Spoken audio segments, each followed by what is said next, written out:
Assalamualaikum warahmatullahi wabarakatuh. Kami dari Polres Aceh Utara menghimbau kepada seluruh masyarakat di Kabupaten Aceh Utara agar selalu menjaga protokol kesehatan untuk menekan angka COVID-19. Salah satu cara adalah dengan vaksinasi.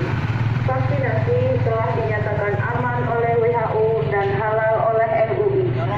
Kita berharap dengan vaksinasi ini, tingkat penyebaran COVID-19 di Kabupaten Aceh Utara bisa ditekan hingga zero. Dan kita bisa beraktivitas kembali seperti biasa. Bagi masyarakat yang telah melaksanakan vaksin, dapat tetap menjaga protokol kesehatan. Dan bagi masyarakat yang belum menerima vaksin, bisa mendatangi gerai-gerai prevensi yang ada di kecamatan. Jadi tetaplah memakai masker, mencuci tangan, menjaga jarak, serta menjauhi kerumunan. Demikian yang dapat kami sampaikan. Wassalamualaikum warahmatullahi wabarakatuh.